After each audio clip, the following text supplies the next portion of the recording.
constructing extensions and entirely new mountain ranges or cloud structures or things that are required to bring it to life. Sometimes that's why shots turn out to be more difficult than they are, because they become digital effect shots when they weren't originally intended to do them. That Elvish Ruin shot was very demanding because the plate was shot from a helicopter, the fellowship walking around the hilltop. But the helicopter actually drifted quite a long way away from the hill during the shot, so the operator who was in the cab of the helicopter zoomed in through the shot. And that just made the camera track where the digital camera is created that actually matches what the physical camera was doing on the day much more difficult. There was a fair amount of motion blur and jitter that needed to be taken out. It was impossible to completely lock the digital camera to the plate. So any of our computer generated elements, i.e. the ruins, weren't happily locking on the top of the hill. With all the issues that we're having inside the camera to try and pin the ruins onto the top of the hill, it just seemed to be much of an easier path to replace the whole hill. So that's what we did. That involved actually creating a three-dimensional representation, geometry wireframe that would fit in with the environment and replace the hill that was originally there.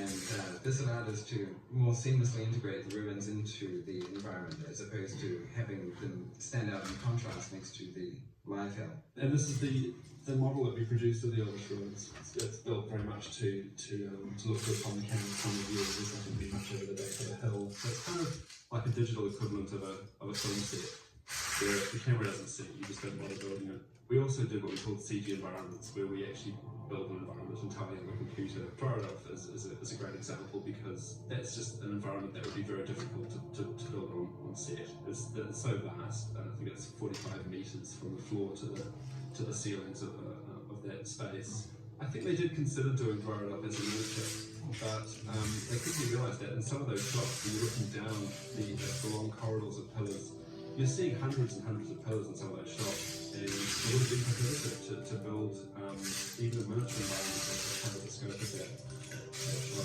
Actually, I spent a lot of time giving some thoughts through how the environment would be lit. Here's this area of Dryadolf that stretches forever. These corridors are kilometres and miles and miles long, and it's lit by a torch that Aragorn's carrying and Gandalf's staff. Pete's note on these views we get down these long avenues of pillars was that we never see a wall at the end. He never wanted to feel like there were any boundaries to the space. And so in terms of modelling, we built a pillar element and a ceiling element and a basic floor element, and then just doing what we do in the computer very easily, we replicated these to create the whole environment of Dryadolf. Great round dwarf city.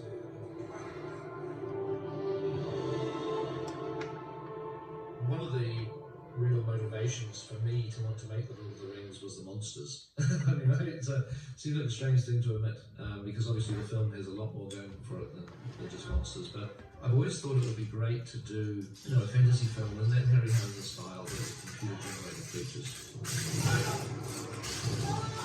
What you're ultimately is, he comes from the depths of the world that is warrior and sort of escaped out of this lake that he lives. It's not really much more than a tentacle that sort of squirms out of the water and then gets chopped off. And I just wanted this creature to be a little bit more monstery than that.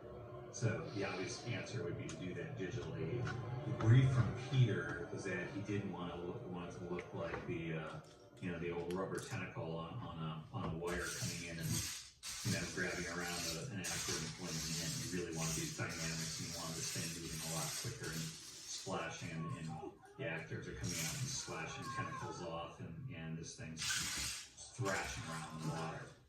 And the job was then to go back and stick the watcher in there, knowing that they were going to be hacking at the tentacle. So the first part is actually getting the watcher itself moving correctly and making it again feel as though it's this living kind of squid-like, gelatinous kind of creature. So it's not just a soft creature. It actually, as it's moving, it kind of has this real blubbery sort of skin texture to it. The next component of all this is doing water, and it's splashing water and getting that stuff to come off the tentacle as you raised up. And that was really kind of the key. We had the tentacles moving correctly, it just didn't have the dynamic. It just kind of seemed like these things were just flying in space. And the minute we started adding this water splash to it, it just turned it from a nothing shot into this real action-packed shot.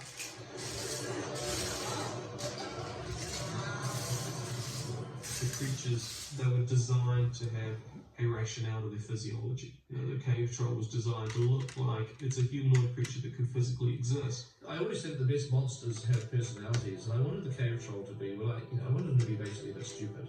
That he's not an evil creature.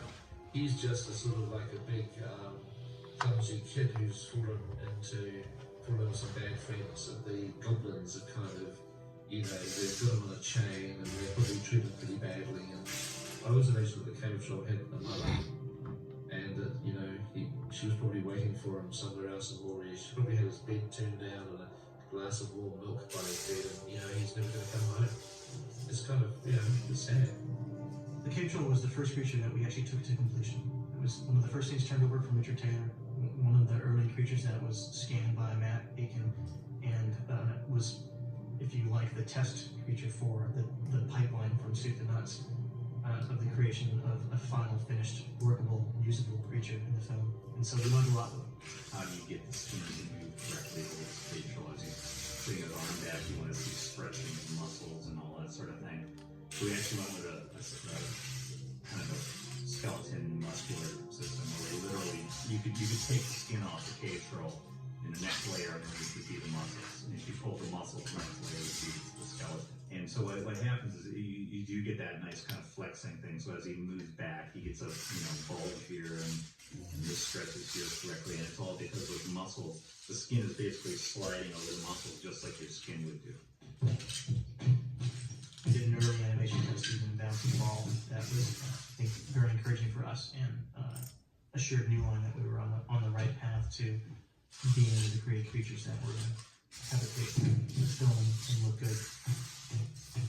The troll scene at that point had been a couple of good bits of business and a lot of close-ups. You had the troll smashing down his tomb, and you had Marion Pippin jumping on the back of the troll, and you had the troll getting shot through the mouth into the brain. But that was pretty much it. We came up with a wonderful concept. It was driven by John Shields at Weta. It was a way of planning the cave troll fight scene so that we could actually see a version of the monster long before it was ever put in there properly like a Weta CGI. And so what we did is we created a computer version of the set. So we built a very crude version of the set that existed in a computer. The destruction of your planet will commence in 400 days. I put on a motion capture suit, acted out the troll with sound counts playing on the playback.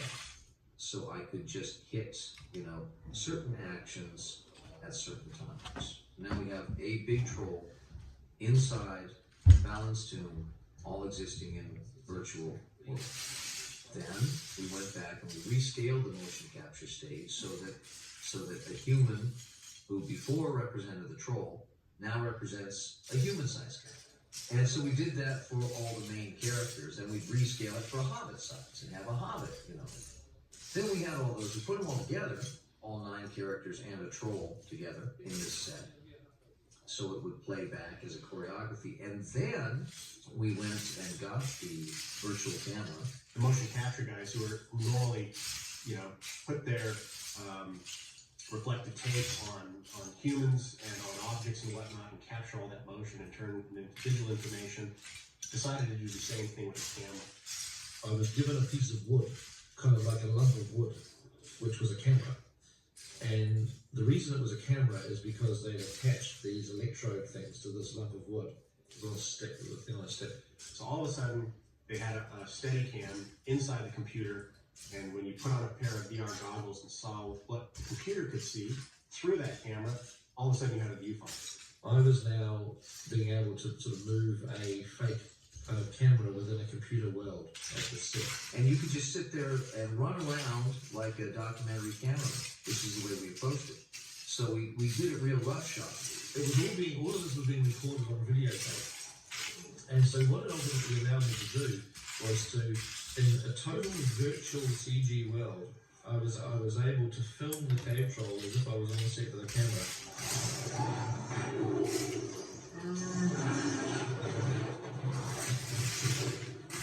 The Balrog was always a really difficult creature to visualise and ultimately a very difficult creature to execute in the movie. We had to design a solid Balrog. We sort of took our lead from John Howard's designs and we sculpted a maquette of a creature that looks like a creature with skin.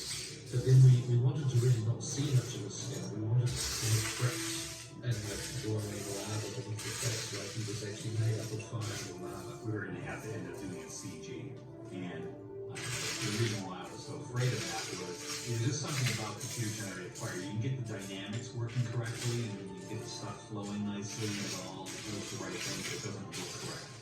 Instead of taking the path of visually synthesizing fire, instead we opted for shooting live elements of fire, little explosions, gas, jets, propane, bits and pieces. And these elements then we drove around in the image using a particle system. We just spent a lot of time on it, and it's Sprite. A Sprite is a card, it's a billboard that's attached to the particle. So as your particle flies through space, this picture of evolving fire flies through space. For a particle system, you can apply whatever natural forces that you can devise, wind and gravity and friction and any other dynamic forces. We create particle systems to sculpt simulations of natural phenomena like fire and smoke, and it would be too complex to animate each individual particle as rock. It was basically shooting fire, creating this fire, sticking it onto these particles, and then these particles decided how these flames would kind of snake around and move based on where it was going.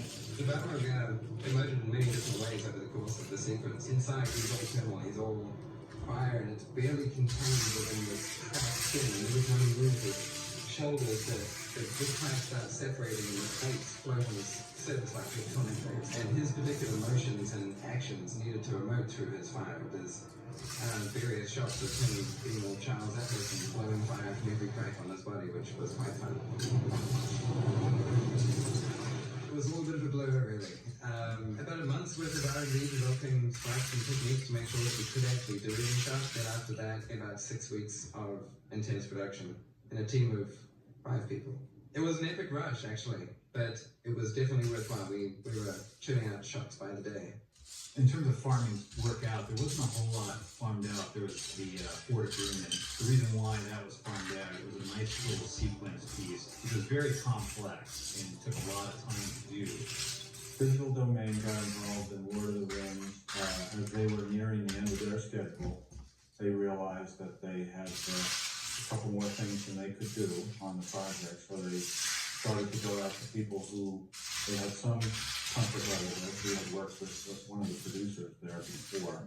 Our interaction with the folks from Weta was one in which initially we got some very early cuts of the way they saw the scene going, using the plates that they were interested in. They had already shot quite a few of the plates, of course, because they didn't tend to do the work themselves.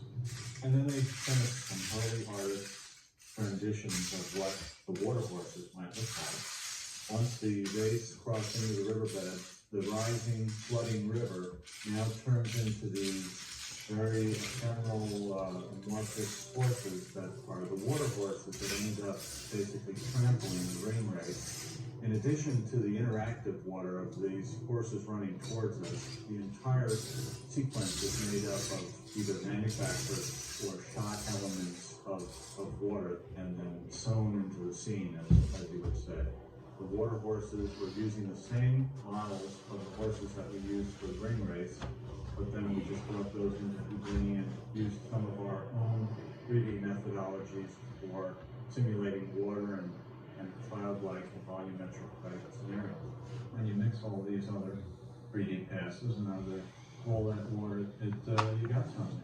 It's a combination of the real elements and the CG elements that is really what makes it work.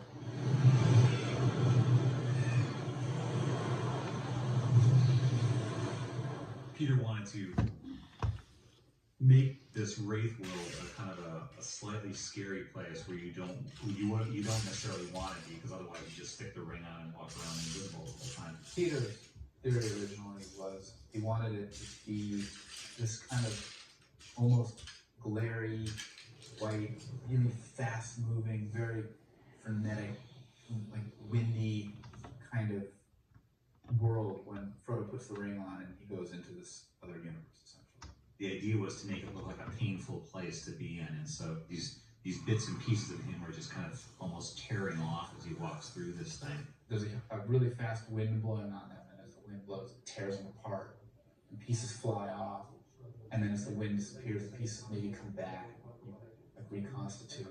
The technique that Weta finally started employing was this thing called O-flow. Optical flow is a method of distorting imagery using other moving footage as a kind of a trigger for the distortion. It was a combination of kind of 3D, 2D effects where we created particle systems that we'd have to hand track. For instance, you can get a distortion on a person or on an object that looks like water ripples. And the way you use it, the way you do it is you actually shoot real water ripples in high contrast. And then those ripples then are used as a trigger for how you distort later. And you can use anything. You could use fire, which is what we ended up using for the Wraith World look. Actually shot fire. You're not using the imagery, you're using the pattern of the imagery to create a physical distortion. And we're beautiful.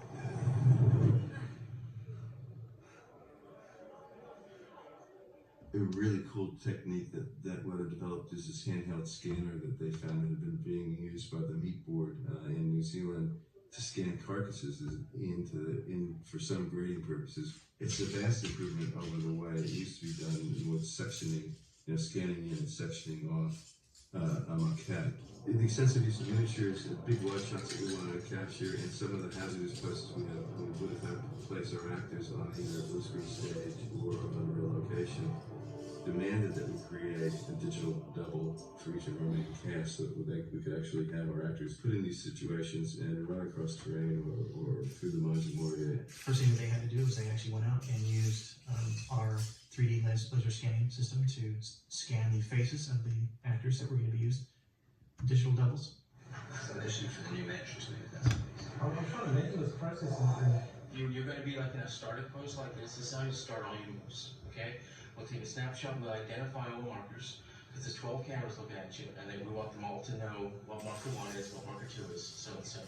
We did motion capture, so their motions were actually the actors themselves doing the motion. Once you have all this stuff in, it is just a matter then of figuring out the camera information for that, sticking them into the scene, lighting them, rendering them in there. There's certain shots where you're actually doing more with the camera, or the model is so big that you cannot possibly build even a set that big to shoot against blue screen. The digital doubles were, used in the coming down those ridiculous steps.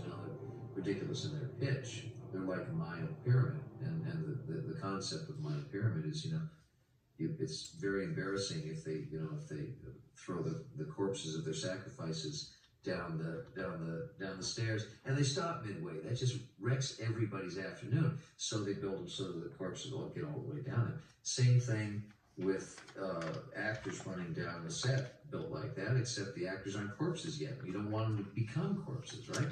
We just sort of took the risk away and made them digital.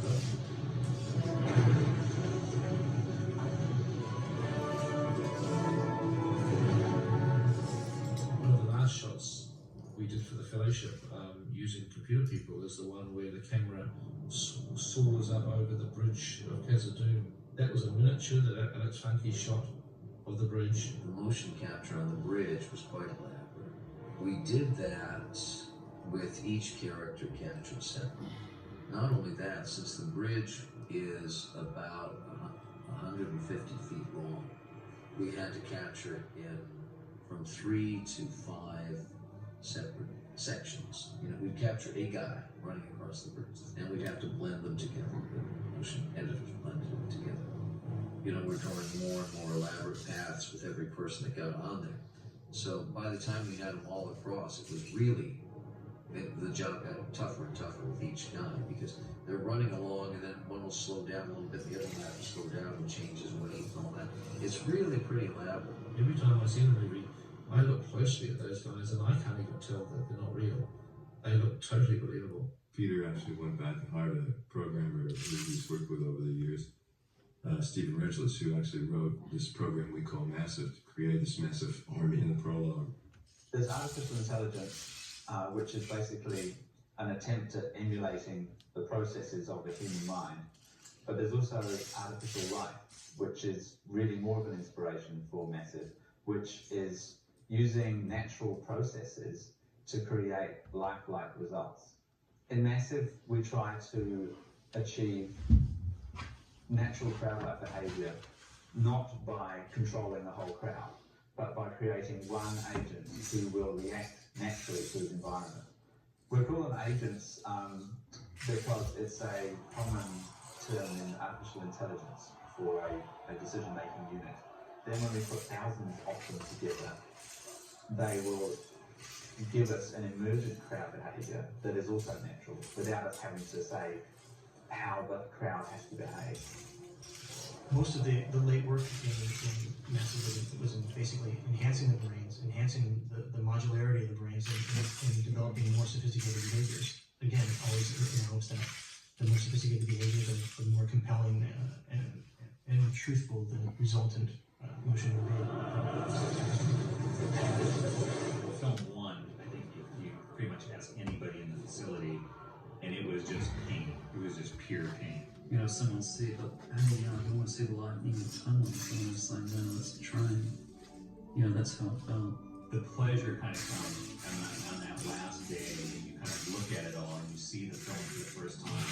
And it's like, oh my God, this all works, it all comes together. The sense of commitment on the picture overall, where the picture ceases to be a really good effects reel and becomes an experience. I think that's the test of a lot of landmark films. I think this is going to be one of them. You are seeing a lot of elements that have never been really put together at this level before. Or not. I don't know. Instead of working on the latest effect, the latest technology to break the boundaries, it was nice to be using the tricks that we've learned in the things that we know how to do and use them as artist tools. So it was nice to just be delivering middle age. It's been quite a joy just getting into the nuts and bolts of building something so cool. I mean, with material like this, it's hard to go wrong.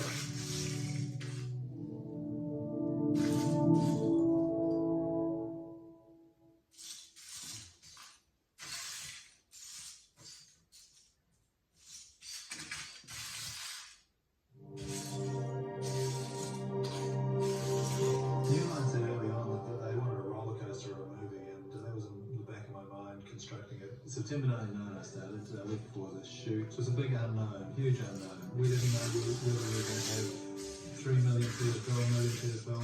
New Zealand films have done in the past. Tops has been like 500,000 feet of film. We're getting average storage, we're getting 1.5 terabytes of storage set up and 6 avids hooked together. Just gearing up for the biggest thing any of us have ever seen.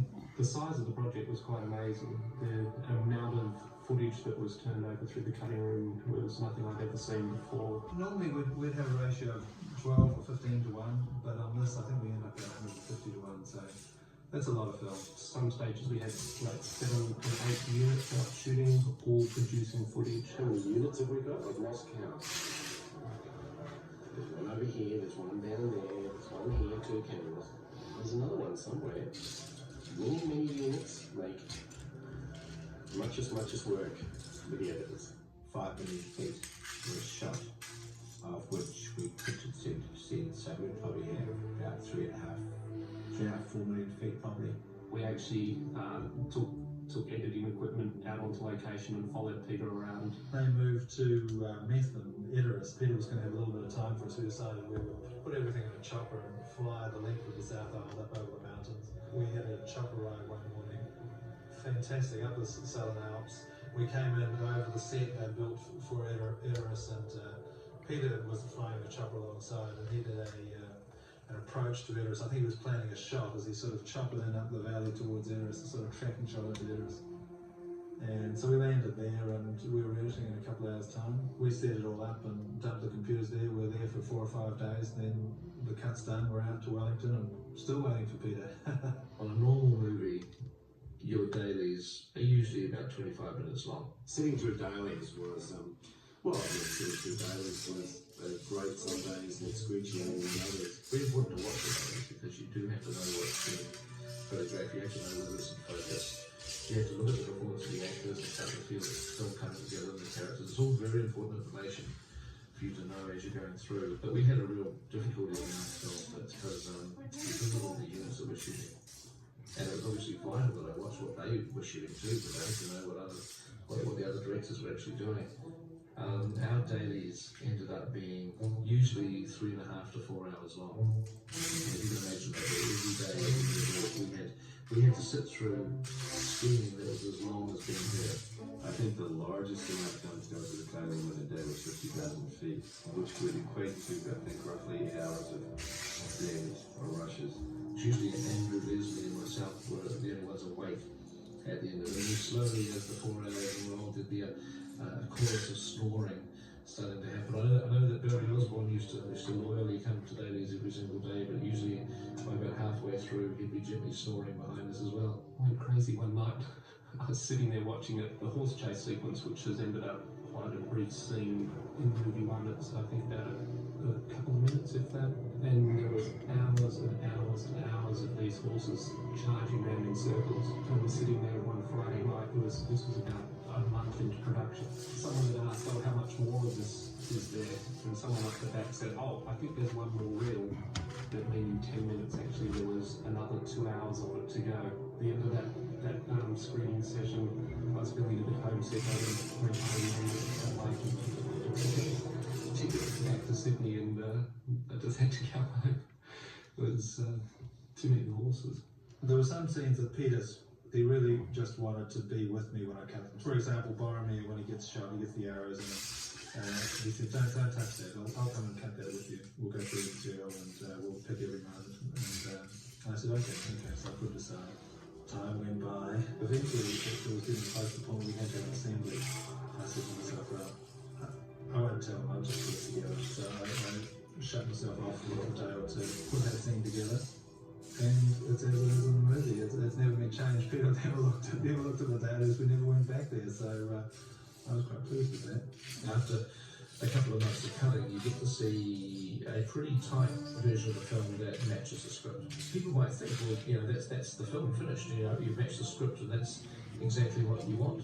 But it's not. It never ever is, because at that point, problems with the script start to show themselves. That bits of the film start to drag. That you put things in the script that are repeating the same piece of information twice. It's redundant. Things that you shot with the best intentions, you realise you didn't actually need. The story had to work for people who didn't know anything about Lord of the Rings. People who had never read the books, had never heard of Frodo. They had to understand the story from the first minute. We had to make the film work for them. Obviously, the people who haven't read the books, they aren't going to miss things that aren't in the film which were in the books, whereas the fans were. So there was a kind of a tension between those two things. That's none of our concern what goes on beyond our borders. Keep your nose out of trouble and no trouble will come to you. The first assembly of the film would be 4.5 hours duration, all the material together. That's a tight cut of the film with all the scenes in there. Peter always worked on the principle of, if you've shot it, it should be cut and it should be going to the movie in the first instance. So he wanted to put the whole movie together, do everything in it as the first option. And then, obviously it was too long.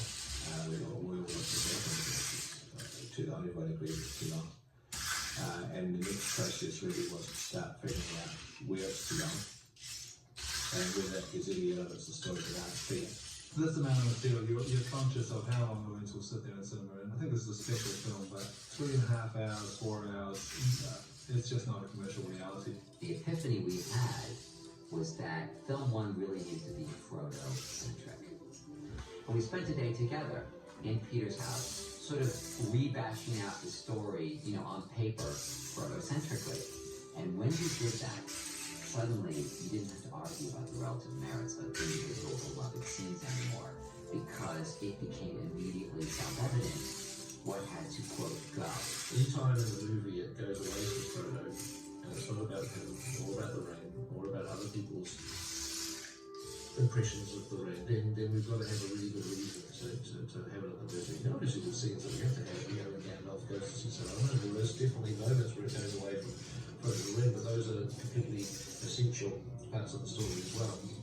So we started to trim away material that wasn't directly related to that Frodo story, and that's really how we arrived at the theatrical cut of the film. From there on, there were a few more pickups, and it was a process of refining it. At this stage, everything that came out was pretty painful. Just little things from the book, which even seems to set up events in film too, like Gimli falling in love with Galadriel, the gift giving in Lothlorien when they leave Lothlorien. Iconic moments from the book, I think. They're great scenes. They're just wasn't learned for a while, so we had to cut some.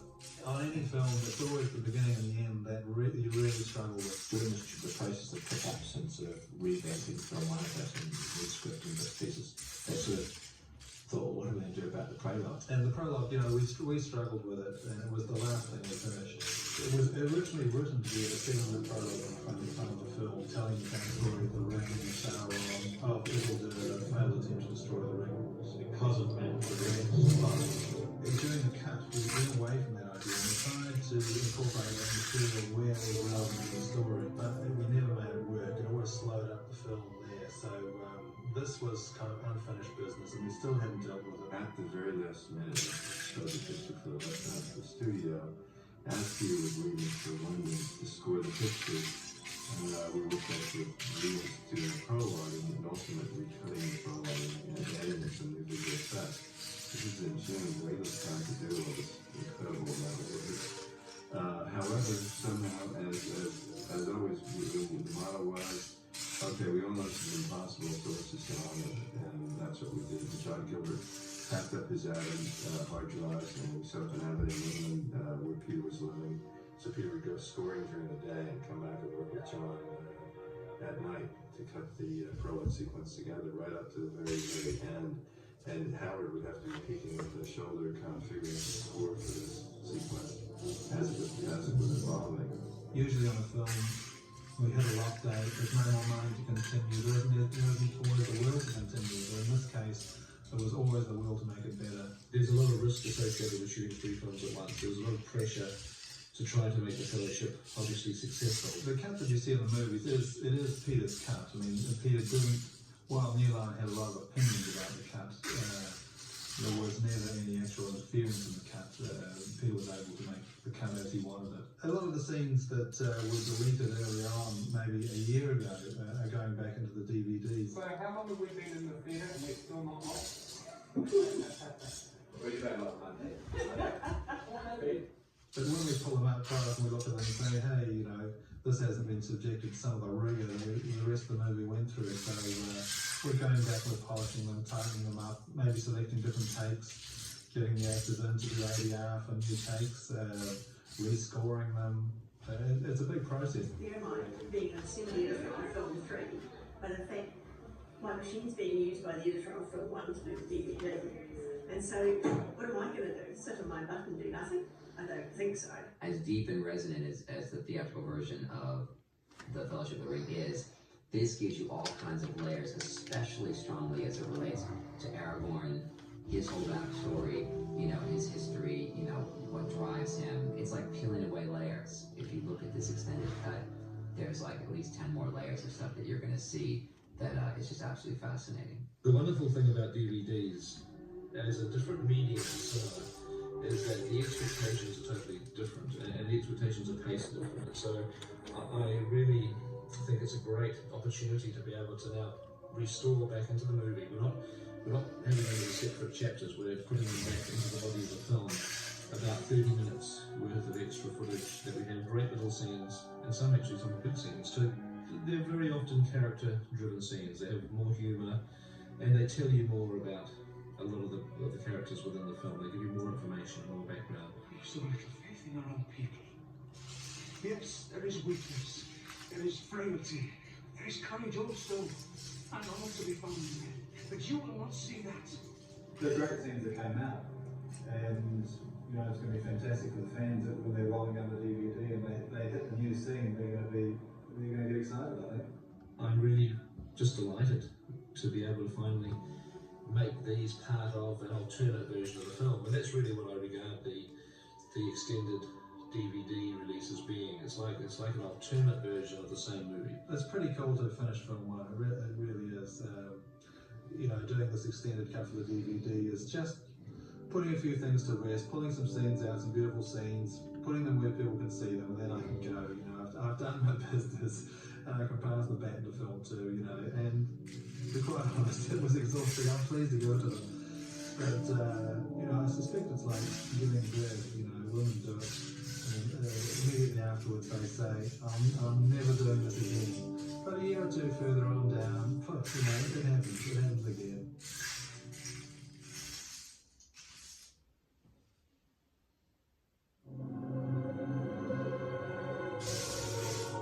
Even though the movie was shot on some amazing locations, I wanted to somehow just shift it, nudge it sideways from reality. New Zealand has got all this amazing landscape which we obviously use to maximum effect, but nonetheless, it's still New Zealand. It's still a real country, a real landscape, and I wanted just to nudge it slightly into Middle Earth, which is an ancient world of 7,000 or 8,000 years ago, a world of myth and legend. And we had the incredible opportunity, certainly the first time that I've ever been able to do it in my life, of being able to do a digital colour grade. Well, digital grading is basically taking, once you've filmed a negative and you have a negative image, you then scan it on a machine, on a scanning machine, into a digital format, which means you can now put it on a monitor and you can manipulate the image with a huge variety of tools.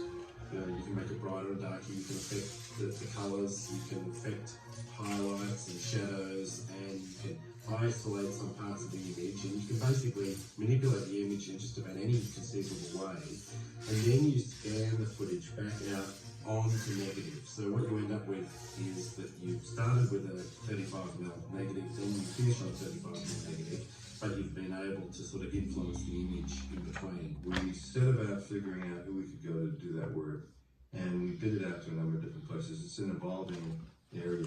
We eventually hit upon someone I worked with on Matrix, Peter Doyle, and Andrew Lesney had worked with on Babe as well, and both Andrew and I felt very comfortable with Peter Doyle.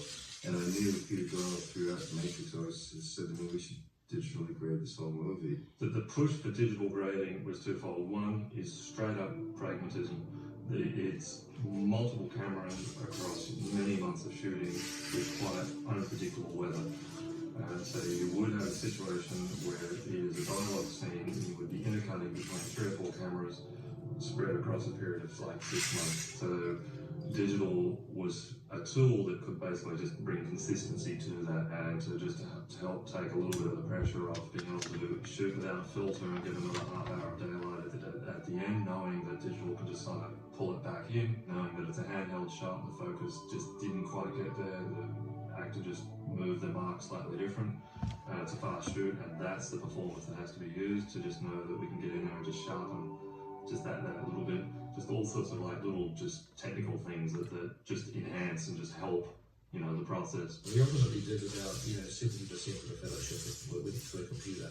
Not just talking about the special effects shots, I'm talking about just shots of actors, drama shots, actually got scanned and put into a computer and manipulated slightly. The elven characters benefited enormously that when we were having shots of, for instance, of Galadriel, we were able to make her skin this pearlescent kind of gleam, as if she had some radiance sort of coming from within her.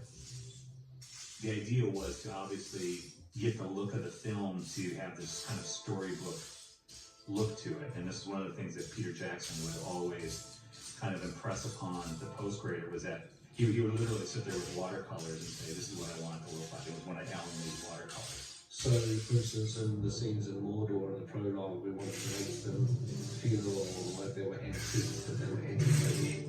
Not sepia tone, that's not a really it's something that felt ancient. So we were able to treat the colours in a different way. In Hobbiton, we wanted to feel wood and green. We wanted Hobbiton to feel like, the perfect picture postcard. So we're at the classic reveal of Hobbiton. We didn't set out to do that right for the shot, but even in Hobbiton you would expect that you actually want to add green, but what we found to give a really warm kind of feel to it is we in fact take green out, a little bit of magenta tends to like permeate in, which then sends some of the greys from that magenta that you can just see coming in there. And then what we do is take those magentas and then sort of swing it into a gold world. And as you can see, it starts to look more of a spread into the grass. You know, you can just see the different sort of layers happening there.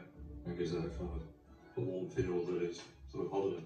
The interior of the plastic home in blue, I wanted the colours there. It was all firelight, big fire, you know, flickering in the pub, and I wanted it to be not a warm and yellow sort of orangey cozy fire. I wanted it to be a sickly green colour, you know, sort of urine stained kind of look. So because the whole thing feel like comfortable. This is an ugly pub. It's not a happy place. What's really great with digital grading is you can take now your digital images and you literally would just pass these on to the digital grading house. They could then take these sequences now and kind of caress them into the production footage. When you look at sequences like Rivendell and Lothlorien, you're thinking that number one, it's likely to be location work, studio work, it's going to be blue screen work, it's going to be effects work, there's going to be miniatures as well. There's going to be quite a variety of different sources sort of landing in one spot. That's one of the reasons that when I'm watching some of the sequences now, they just blend so perfectly because you're actually matching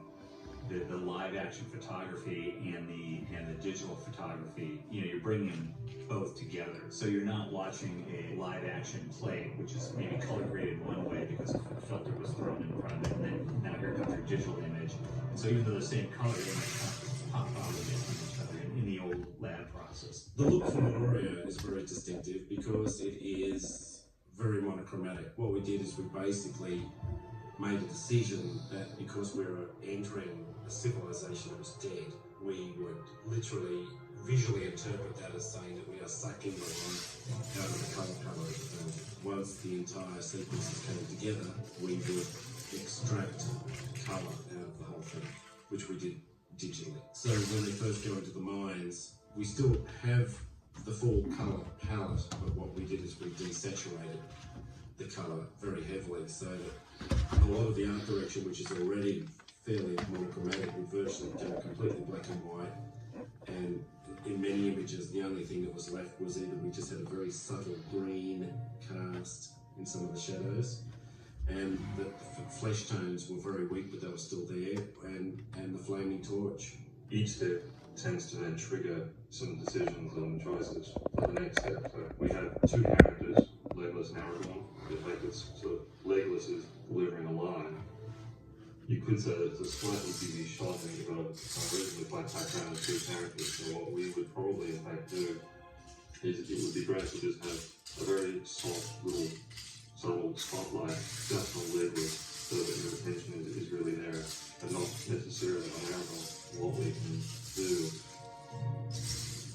in what we call a track, to do that, the first thing that we want to do is just kind of tell the computer where Legolas is in the shot, and we'll just use his eyes just as a track point. So the computer is just kind of matching where all that move is. So having done that, we can now just draw just a basic little shape like that, and tell the computer to move that where it's just been, or in the matched shot. Now we have a situation where we can just say, I'll just make it extreme, brighten Legolas right up, but it'll just track all the way through. Obviously that's quite extreme, but what that means is that we can be quite subtle about it, in that we can just pull a little bit of colour. It's still keeping enough of the fire light happening on Aragorn, but it means that we can now sort of emulate as if he's walking into the light a little bit, in terms of have Legolas a little bit dark at the entrance of the shot, so that your attention is really on Aragorn, and as Legolas moves into the shot, sort of have him move into a light, and therefore then shift attention as the light is given. The climax of the film, which takes place on Amon Hen, we did a lot of colour treatment of the forests. Anyone that's filmed in forests knows any forest that has a good solid canopy creates quite a sort of staggering, huge contrast range. When the sunlight comes through, as distinct from where the shadows are, there's a huge amount of exposure difference. And generally film stock doesn't have that sort of range. So we've been trying to control the contrast ratio and set what we thought was a medium to work in. So if we take, for example, we all shot, what we decided to do here was to in fact, what we say, expose for the forest or for the leaves. So if we pull that down, you can see all this detail come in. Then what we would do is just sort of go in and lift back up, floor just with a basic shape like that. So that we effectively split the shot into two, everything is bright and everything is dark, so we can sort of control the view, and then we can start to separate the colours. Now, so what we're able to do is just lock onto the green and just swing the green with the leaves and shifting it to a kind of yellow gold. If we then look at the next shot, which is when Ego is leaning down, we have quite a challenge, which is an incredibly moving moment in this film with Ego being stacked against sky.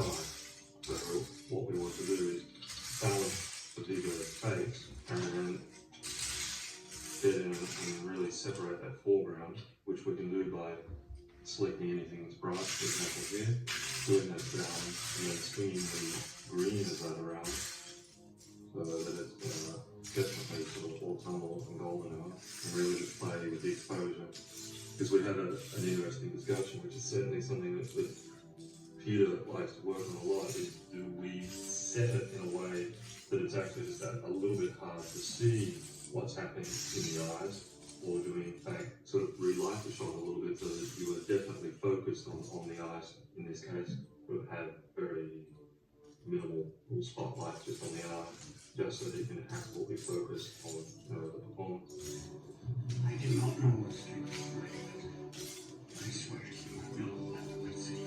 What's been fantastic on this film is it was definitely a tool that the DOP wanted and then used. What was also responsible, I believe, of production is to include the DOP in the post-production process, so that collectively we could continue to work with his negative and then present to a director. And I think that's definitely the best way of achieving a creative vision. You know, I really like playing around with the colours because they do affect you subconsciously. You know, most people won't notice, but they help. Just as the performance of the actors or the music helps, you know, it helps create a sort of an emotional mood for your scene.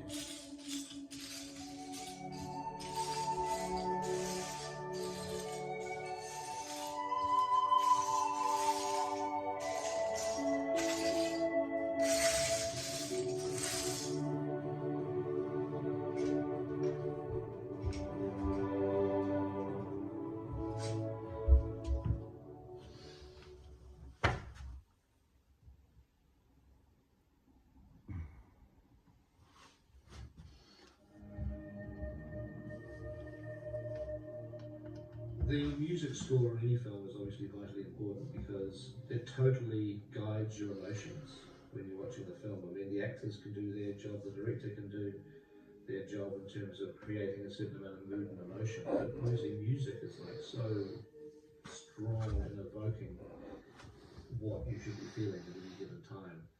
Peter and Fran were very clear they wanted someone who collaborated and would be willing to invest the time to develop themes and to help us even in production. Because more so than just scoring the film, I wanted the music to reflect Tolkien. I wanted the music to also bring the world of Middle-earth to life. So Howard agreed to come down and meet with Peter. He visited the set. And he visited the set again a few months later, and he was just started to immerse himself in the world very, very quickly once he'd agreed to do the film. You could see the depth and the creativity of what they were trying to create in New Zealand and the passion for it. And I think it was on that very first trip that I decided that I definitely wanted to do the film. It seemed like a hugely daunting task to do 3 films. Normally on movies, composers might work for 6 or 8 weeks. But Howard was with us from very early on with the shoot, so you know, by the time The Fellowship of the Ring had been released, Howard had been on the film for nearly 2 years. Tolkien spent 14 years writing the film, and you're now writing a musical image, creating a musical mirror, if you will, to his writing. And I mentioned it so often, you know, even in other discussions about feeling like Frodo. I really did feel that I had this amazing journey to take. I had to bring in my best pocket, and you were chosen, and you're going to write the music for Lord of the Rings, and you had to do that. was more than what we could have ever dreamt, really, because Howard has become part of our family, part of our team on this film, and he is totally devoted to somehow give the music a cultural significance. A section of the second video of Moria, just so you to give you some idea of this particular world that we're trying to create. Moria, it's in the year 1697, the second age of the sun. So that it's doing two jobs at the same time, and one it's underscoring the film, it's providing an emotional link, a bridge between the movie and the audience, and drawing the audience in. But it's doing it in such a way that it's also telling you a lot about the cultures of this world.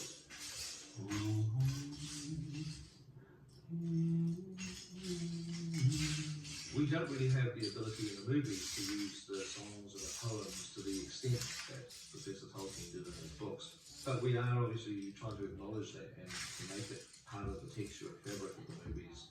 Roisin Carty, who was the linguist on the film, she would do the pronunciation.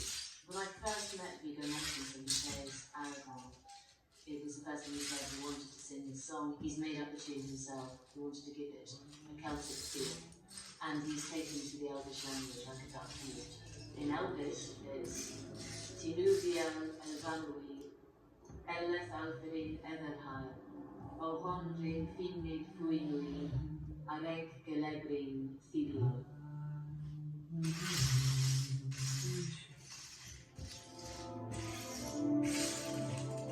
We sat around our kitchen table at home talking about the choral ideas for Moria, and I thought it would be really great to weight it fairly heavily towards Polynesian singers, Maoris or Pacific Islanders, who have again another otherworldly quality to their voice.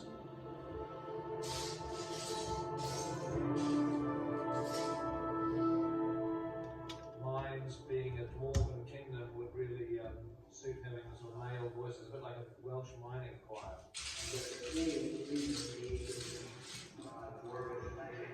So these 60 guys, chanting these dwarvish verses. And then I thought of mentioning it at the end with actual football. So because Percy voices and talk about a couple of favourite with the music.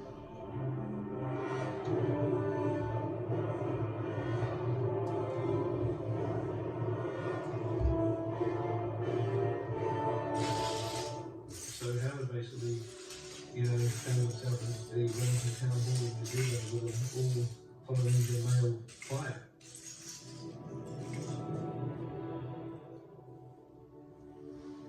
Fran also became involved in the music. She wrote the lyrics for the song that is sung in the closing credits of the film In Dreams. It's called.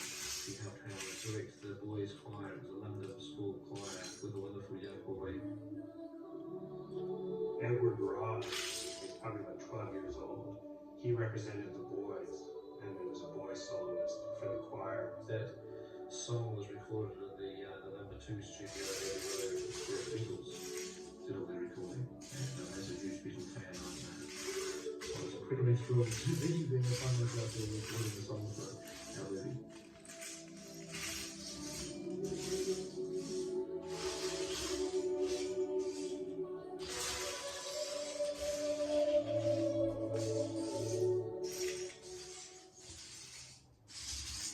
We wanted to have some featured vocalists within the music as well, more so than just choir.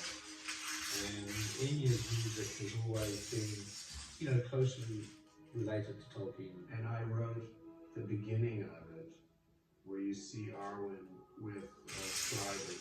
I wrote that little introduction that leads into it, and then she wrote that vocal piece, much like the way I was orchestrating the rest of the score.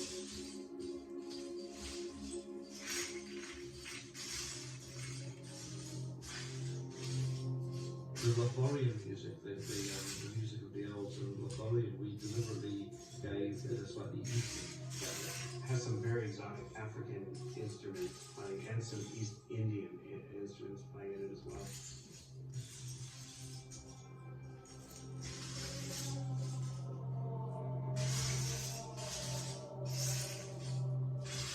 One of my great joys was to hesitate to work with Howard Shore and write some lyrics for his incredible score.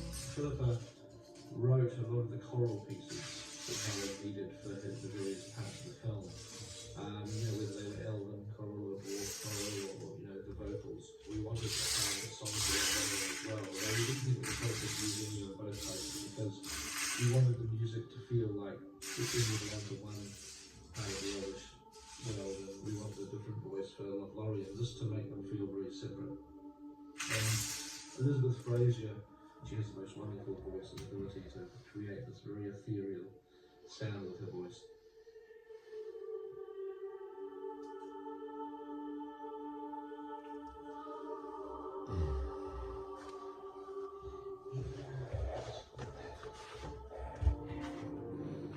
The Revelation of the Ringers is a poem that Philip Williams wrote. They were sent to David Sowell, as a Tolkien scholar, to translate them into the appropriate languages. In the case of this, it was translated into Andrain, which was the ancient speech of man.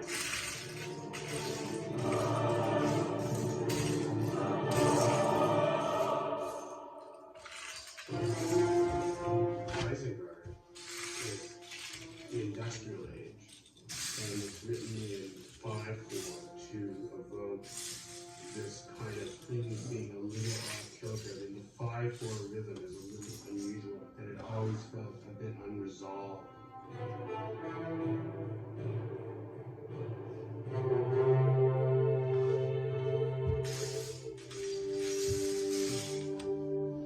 The ring has many different voices in it, so I used the sound of the white choir of the seduction of the ring. And I thought that part of the seduction of it, I thought, was the regaining of a lost life. Strange thing, she suffers so much.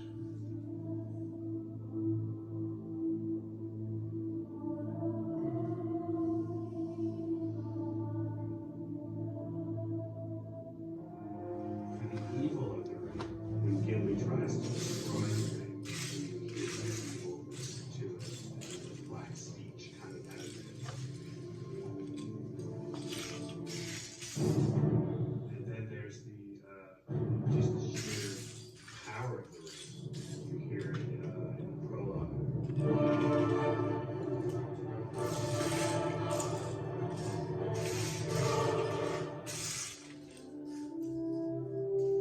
I want to feel something when I watch it, and that's how I create music. I mean, that I'm watching film and feeling something and trying to create that in music, just like the creation of the Fellowship. As the two hobbits read Hobbitry, and they set out on their own, and you hear the first statement of the Fellowship in the quarantine, because it's essentially the first time the Fellowship was formed. Finally, the Fellowship being formed to support Frodo to take the ring in Rivendell. It's a very magic moment in the film. And Elrond says that you will now be the Fellowship of the Ring. And the music just swells, and you just hear that fully formed version of the Fellowship theme. You never hear that true heroic version anymore after Gandalf falls. It's now disintegrated, and Frodo's on the beach, and you hear the last version of the Fellowship theme.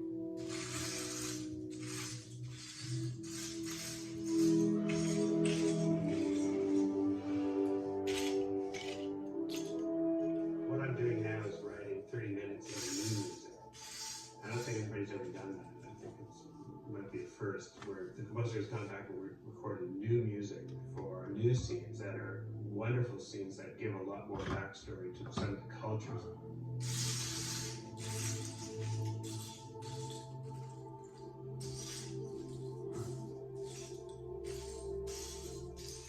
The music for the Fellowship of the Ring is going to be related, obviously, directly to the Two Towers and Return of the King. I mean, I'm sure there'll be a day when it'll be very, it'll be an interesting day to listen to the music of all three films, because I know that Howard does see this as being the opportunity in his life to basically create a opera.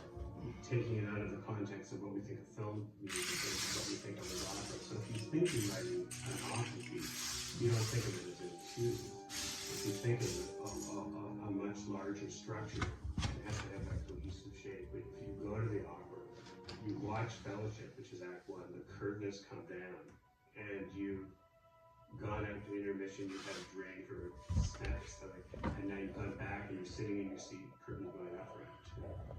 And that will happen December 2002.